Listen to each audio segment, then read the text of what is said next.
Bom dia, gente. Boa tarde, boa noite, depende do horário que vocês forem assistir este programa. Aqui quem fala é Babalorixá Sérgio Diodé, na cidade de Mongaguá, no Loas TV, a primeira TV de Mongaguá. Vou dar início ao programa Encantos, um programa que vai levar cultura, entretenimento, religiosidade, conhecimentos, curiosidades e, acima de tudo, encantos para uma vida melhor. Tenho que iniciar pedindo a bênção aos nossos ancestrais, esses ancestrais negros escravizados, que deixaram uma cultura rica afro-brasileira, aos nossos amados orixás, inquices e vodunces, que permitiram com que nós realizássemos esse programa. E não poderia de deixar expresso meus respeitos aos meus mais velhos, meus iguais e meus mais novos. Agradecer ainda imensamente a Loas TV, que nos permite entrar com esse programa em sua casa. Vamos começar agora falando sobre a minha experiência dentro de uma casa religiosa. Em todos os eventos que eu vou, há uma curiosidade muito grande e um movimento, uma consideração errônea da cultura afro-religiosa. Nós estamos falando de politeístas e monoteístas. As religiões politeístas são as religiões que de vários deuses, né? Muito conhecido na Grécia Antiga, na Roma, e quando se faz uma pesquisa no Google, consideram as religiões de matrizes africanas também politeísta, o que é um equívoco.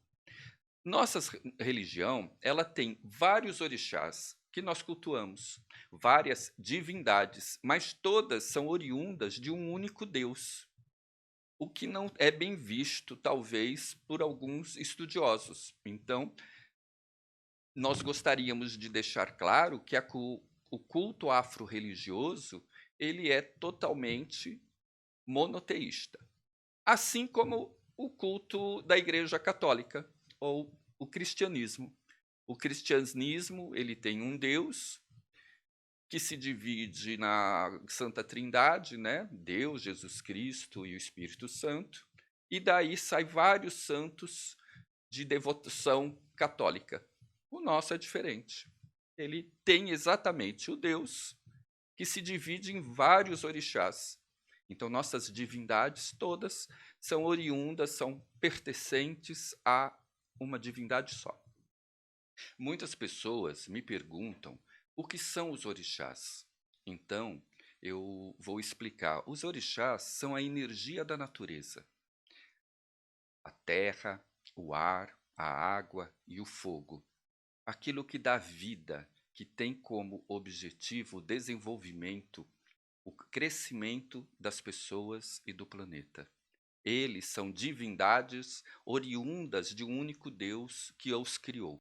Para esse primeiro programa, nós decidimos falar de um orixá que é o primordial na cultura afro-religiosa. É o primeiro orixá criado, é o primeiro orixá que veio ao planeta Terra com o objetivo de tornar a Terra habitável. Mas quem é esse orixá? Quem é este primordial orixá, onde é muito cultuado em diversas nações do candomblé? Ele é o mensageiro dos orixás. Ele veio aqui com o objetivo de tornar o planeta habitável. E ele faz a coisa mais básica que nós fazemos, que é o que eu estou fazendo aqui. Ele é responsável pela comunicação. Então é ele que faz com que nós possamos nos entender e desenvolver um diálogo, um raciocínio. É este orixá que nós queremos falar dele hoje. Esse orixá, como mensageiro responsável, ele veio no planeta com o intuito de desenvolver para que nós possamos habitá-lo. E aí ele se tornou o mensageiro dos orixás, o mensageiro que leva as nossas súplicas a Deus. E vamos entender que muitas pessoas associam erroneamente a África a um país. Não, é um continente africano coberto com vários países e vários idiomas diferentes. Então as pessoas me perguntam: "Por que que Deus na África tem várias traduções?" Porque são vários idiomas nos seus respectivos países. Nós, do Iorubá, o chamamos de Olodumare. E aí Olodumare seria Deus, assim como God é Deus nos Estados Unidos, tá, na língua inglesa. E as pessoas acreditam que Olodumare não é. Não, nós estamos falando de um Deus único, esse que resolveu tornar com que o planeta Terra habitável, criando os orixás, e cada orixá tem a sua particularidade, a sua, o seu trabalho para que o mundo ande. A divindade Exu, aquele que prevê as coisas antes de acontecer, ele é um único orixá, mas que ele se divide em diversos outros orixás. Aqui no Brasil, nós acreditamos ou nós consideramos como qualidade. Particularmente, eu não acho qualidade um termo correto. O que acontece? Nós temos a energia de um orixá único, que ela se divide em vários trabalhos. E essas que foi determinado no Brasil qualidade, são caminhos diferenciados para as funções diversas que o Exu tem que fazer. Vamos aclarar isso para que você possa entender melhor. Quando eu estou realizando um jogo de búzios, que eu vou querer verificar o caminho, o destino de uma pessoa, o Exu é essencial para essa comunicação entre o sagrado e a pessoa para quem eu quero jogar. Para isso, existe uma divisão deste Exu, que é um Exu que verifica entre todos os diversos Odus, que seria o destino da pessoa, o que ele pode dar de informação do destino daquela pessoa. Então, este orixá, que foi determinado, por exemplo, o Exu Odara, ele anda muito bem entre os Odus, que é o destino de cada um. Então, toda vez que eu estou fazendo um jogo de búzio, ou seja ele o sistema divinatório que está sendo usado, eu preciso louvar algum orixá. E de antemão a gente diz que um bom orixá para conversar conosco no processo divinatório é o Exu Odara. Outro Exu que também anda muito bem dentro do sistema divinatório dos Odus é o Exu Elebara. Então, quando a gente vai preparar uma pessoa para o oráculo, para que ela possa ser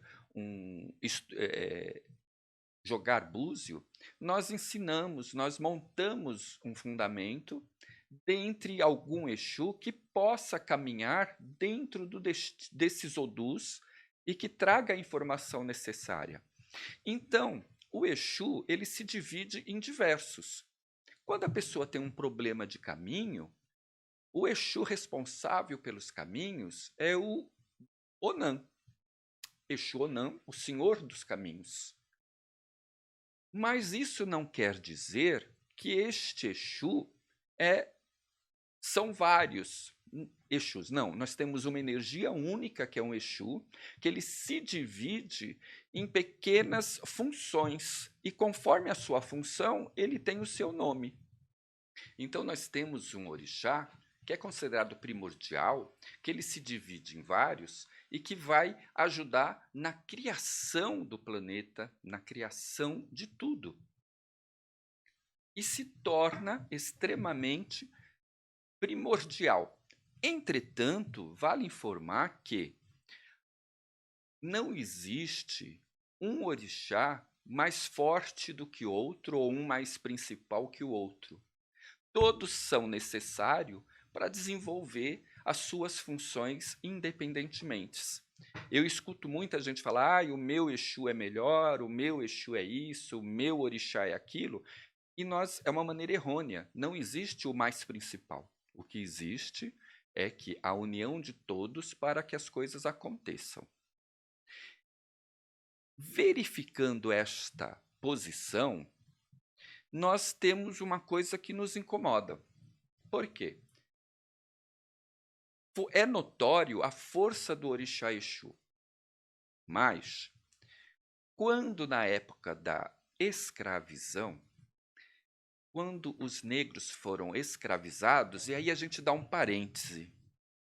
Por que que eu falo que os negros foram escravizados e quando eu leio um livro está escrito os escravos negros?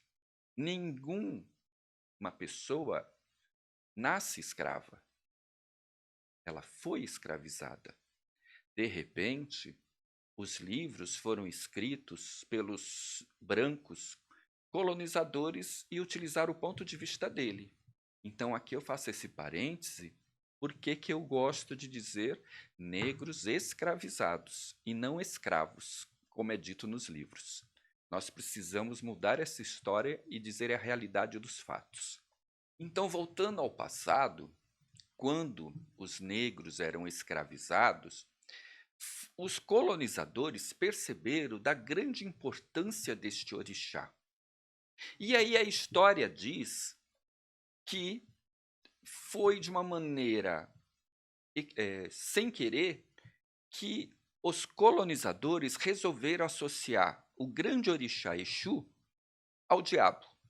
Pasme que durante muito tempo, quando a gente fazia uma pesquisa de tradução no Google, quando se punha Exu, ele traduzia para o diabo. Foi uma batalha muito grande para conseguir mudar isso. E às vezes a gente tem que retornar nessa batalha, porque às vezes está lá de volta. Por que que o Exu foi considerado o diabo pelos nossos colonizadores? Pela importância dele. Era uma maneira de controlar a massa, de amedrontar as pessoas, porque nós temos uma cultura com bases cristãs, onde existem duas ferramentas que não nos pertencem. O diabo, ele inexiste na cultura africana. O pecado também inexiste na cultura africana. Então, mesmo o Exu sendo primordial na nossa cultura e essencial, os nossos colonizadores preferiram associá-lo ao diabo. E por que que eles fizeram essa associação básica? Primeiro porque quando você vê os assentamentos ou as imagens do Exu, ela sempre está associada a um ogó, que é a representação da virilidade masculina com a imagem de um membro masculino ereto. Acreditava-se que a igreja o associou ao diabo por causa do sexo, o membro masculino associado ao sexo, lembrando que naquela época o sexo era uma grande proibição. Sexo só podia em duas condições: após o casamento, segundo a igreja, e para procriação. Hoje, estudando as escrituras sagradas, não se vê essa conotação, né? Tanto feita como era antigamente. Mas por que que antigamente era importante o pecado? Acreditamos que existia o interesse da igreja, porque parte da eliminação do pecado era advinda de um pagamento. Você ia se confessar, falava o seu pecado, o padre estipulava quantos Pais Nossos, quantas Aves Maria e qual o valor para te eliminar deste pecado. Então existiu no passado uma coisa que hoje é mais amena. Mas isso seria muita infantilidade nós acreditarmos que só por este fato Exu era associado ao diabo. Não. Nós acreditamos que a associação veio muito minuciosamente para amedrontar a população. As pessoas associando ao diabo tem medo de Exu. E isso permanece até os tempos atuais. Quantos relatos eu vejo de pessoas que têm vergonha de vestir o seu fio, de usar a sua roupa religiosa? Quantos filhos têm vergonha de sua mãe ser uma ministra religiosa do candomblé ou da umbanda? Por causa deste medo que foi enraizado no Brasil. E que nós precisamos ver, isso foi muito articulado, porque, além do medo ao Exu, foi dado uma conotação de que tudo que era de origem preta não tinha valor. Foi menosprezado a cultura da raça negra. Então, tanto que existe um ditado hoje que a gente usa muito, né? O pombo da paz é branco, mas a galinha da macumba tem que ser preta. Porque o preto tem essa conotação de sem valor. E isso nós precisamos mudar, porque a cultura negra é muito rica. Veja bem a origem da existência do planeta, segundo a cultura africana, a importância dos orixás para nós. E se os orixás são as forças da natureza, a água, o ar, a terra e o fogo, nós cultuamos, independente de você ser afrodescendente, independente de você ser do candomblé ou da umbanda, nós tomamos água, nós respiramos, nós precisamos umedecer o solo para que as árvores frutíferas nos dê alimento. Então, de qualquer forma, nós cultuamos a natureza. Então, o nosso culto é de preservação à natureza, porque a natureza é o orixá. O objetivo aqui é parar com essa associação de Exu ao diabo. Uma fake news que a gente vê constantemente pelos nossos irmãos de outras religiões. Veja bem, se Exu é um orixá primordial, oriundo de Deus, Deus o criou para que pudéssemos habitar no planeta, então ele é uma partícula de Deus, e sendo partícula de Deus, ela não pode ser associada ao diabo. A falta de conhecimento leva à ignorância. Então, essas palavras é para ensinar aqueles que foram manipulados a entenderem um pouco da nossa cultura. Agora, como que nós vamos entender esse Exu? Existem vários mitos iorubás explicando a força desse Exu. O mito pode ser considerado uma lenda, mas é uma lenda que conta passagens dele. E aí eu resolvi separar algumas mitos iorubás, que vai explicar melhor a força desse Exu. Antes do mito, vejamos bem, Exu foi criado e incumbido de habitar nosso planeta, de fazer a comunicação conosco, de preparar que os demais orixás viessem ao planeta, e cada um com a sua responsabilidade, com a natureza, com a água, com o ar, com o fogo, e cada um ensinando, né? Oxalá criando seres humanos. Então, é tudo uma equipe que vem com um único objetivo, né? Desenvolver um planeta, desenvolver nossa cultura, desenvolver uma vida. Nós sabemos que Exu é conhecido por ser o senhor da terceira cabaça. Mas de onde que saiu isso, senhor da terceira cabaça? Bem, Exu foi desafiado a escolher entre duas cabaças. Uma cabaça possuía o bem. A outra cabaça era detentora do mal. Mas não é o mal de prejudicar. Entenda, numa cabaça, o bem poderia ser o remédio. E na outra cabaça, o mal poderia ser o veneno. Numa era a palavra, na outra era o silêncio. E aí ele tinha que escolher uma das cabaças.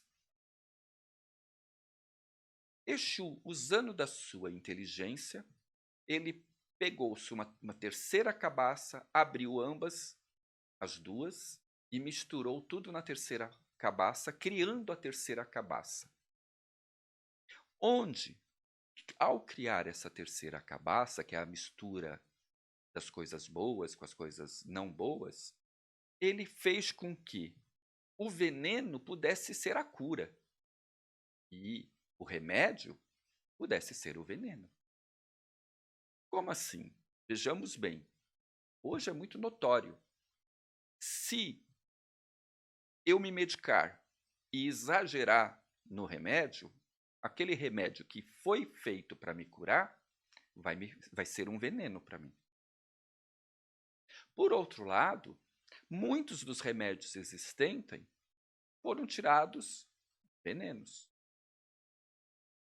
Esta esperteza só foi possível por ele ter criado essa terceira cabaça, segundo este mito iorubá. Um outro mito muito conhecido de Exu é Exu, o dono das encruzilhadas, o morador das encruzilhadas. Mas por que Exu se tornou o morador das encruzilhadas? Veja bem. Exu sempre foi o orixá primordial e o primeiro a ser cultuado numa casa de axé. E esse culto originou-se de Exu perceber que todos os orixás e todas as pessoas frequentavam a casa de Oxalá. Sempre levavam-se presentes para Oxalá, mas as pessoas iam até Oxalá, entregavam seus presentes, suas oferendas, seus agradecimentos e iam embora. O Exu resolveu visitar Oxalá e ficou lá observando Oxalá trabalhar, sem fazer nenhuma pergunta. E ficou anos observando as funções de Oxalá e aprendendo sem perguntar. Oxalá começou a ficar muito atarefado. Ao entender e ver Exu lá à disposição, pede que Exu faça uma seleção das pessoas que poderiam visitar Oxalá, porque ele não tinha mais tempo hábil. Lembra-se que na cultura iorubá, Oxalá é responsável pela criação do ser humano, das nossas cabeças, né? E aí Oxalá, trabalhando, atendia. Exu começou a fazer, na encruzilhada, o atendimento dessas pessoas. Quem não estivesse apto a falar com Oxalá, ele orientava que naquele momento Oxalá não poderia recebê-lo, que ele voltasse seguindo alguns padrões. E os demais ele ia selecionando. O que nós conhecemos hoje como uma triagem, né? E ficou anos nessa encruzilhada, atendendo as pessoas, e ele resolveu fazer da encruzilhada a sua casa. Oxalá, ao ver a dedicação de Exu, começou a pedir para as pessoas que falavam com ele que parte daquilo que fosse levado a Oxalá fosse pago a Exu antes, que trouxessem oferendas a Exu. E Exu foi crescendo no conhecimento, crescendo nas suas riquezas e se tornando esse orixá primordial, o principal, o primeiro a ser cultuado, transformando a encruzilhada em sua moradia. Por isso que se diz que Exu é dono das encruzilhadas. Há um dito popular africano que diz que Exu matou um pássaro ontem com a pedra que arremessou hoje. Nós temos que entender isso. Exu é esperto, é inteligente, não é passado para trás. ele é aquele orixá que tudo sabe. Ele sabe seu pensamento, ele sabe sua vontade. Então não adianta querer tapear Exu. Ele não será tapeado. Ele faz o mundo andar, não nós. Mas qual é o objetivo desse nosso programa? Não é encantos? Então vamos ensinar um encantamento para Exu. Todos nós precisamos caminhar no caminho do bem, no caminho da paz, precisamos ter o nosso emprego, o nosso salário. Então vamos fazer uma oferenda a Exu que possa ser, Exu Orixá, né? Exu Orixá, Orixá primordial, que possa ser feita dentro do seu lar.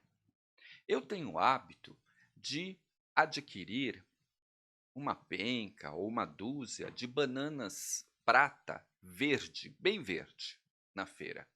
Levo para minha residência, lavo essas bananas na água corrente, trago essas bananas para o coração e ofereço para Orixá dos Caminhos, Exu Onã, e peço por caminho. Se eu não estiver trabalhando, peça pelo seu emprego, peça por sua proteção, por sua saúde, caminhe em todos os sentidos.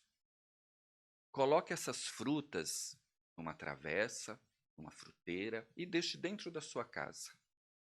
Quando essas frutas, essa banana amadurecer, você pode comê-la. E aí você pode iniciar depois uma nova oferenda, comprando mais bananas verdes e oferecendo a Exu. Eu particularmente gosto da banana prata e é essa que eu ofereço. Aí eu vou lhe dizer algumas coisas interessantes. Veja bem, eu vou usar um exemplo meu. Dentro desta oferenda, uma vez eu pedi para Exu que eu queria uma promoção dentro da empresa que eu trabalhava. Eu trabalhava numa indústria de um fabricante nacional, e eu queria uma promoção. E eu pedi do fundo do meu coração.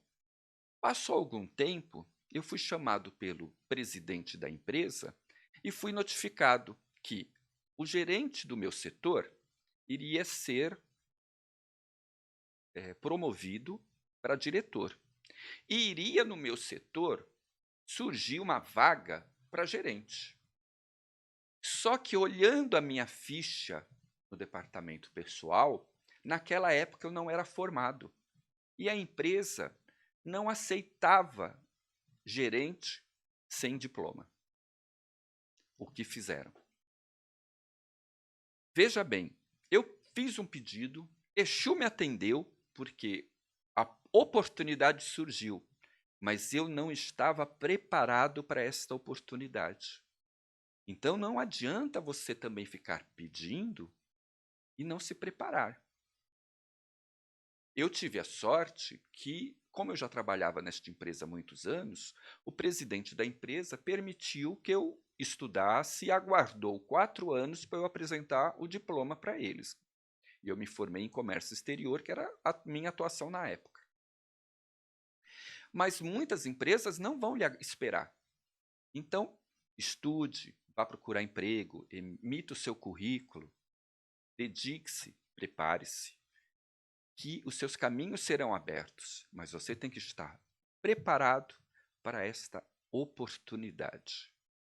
Bem, constantemente as pessoas me perguntam sobre como aprender a nossa religião.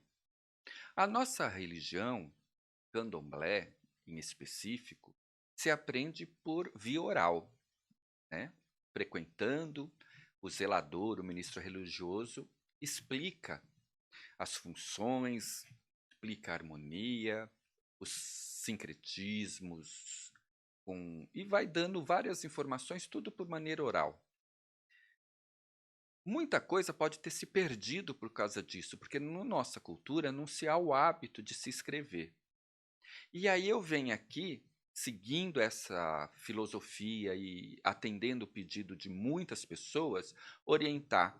Hoje eu estou orientando este livro, o livro que fala de Oxóssi, Orixá Oxóssi, escrito pela grande Elorixá, Mãe Estela de Oxóssi.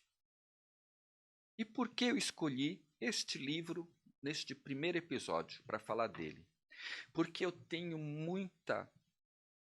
muitos agradecimentos e respeito à mãe Estela.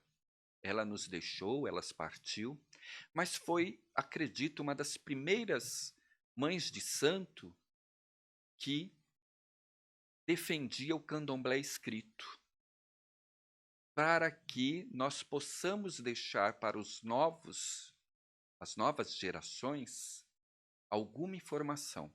Lógico, não vai pensar que aqui tem fundamento, que tem esclarecimentos profundos que só vão ser aprendidos dentro de uma casa religiosa, não. Mas aqui vai explicar muito bem sobre Orixá Oxóssi. Então é um livro que eu aconselho, quem não o leu, leia. Mãe Estela teve muitas qualidades, por isso foi considerada uma grande alorixá. Quando eu adentrei para o culto, eu acho que eu era um dos poucos formados com curso superior. Mãe Estela foi a primeira que a gente ouviu falar: eu quero meu filho com anel do dedo, formado. Hoje, passado algumas décadas, eu fico muito contente com a quantidade de pessoas formadas dentro da nossa religião. Então eu venho aqui publicamente agradecer Mãe Estela com a sua inteligência, com seu conhecimento e com o respeito que ela passava para nós, de nos ter orientado o caminho das pedras para nós chegarmos onde nós chegamos hoje. Essa é a indicação desta semana. Para o próximo episódio, eu gostaria de pedir uma coisa para vocês. Nós vamos fazer um encantamento de uma planta para proteger a sua residência.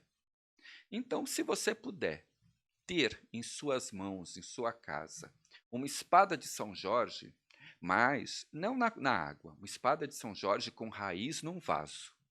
Nós vamos encantar essa espada para você ter uma proteção em sua residência para o nosso próximo episódio. Fiquem com Deus. Muito obrigado pela atenção.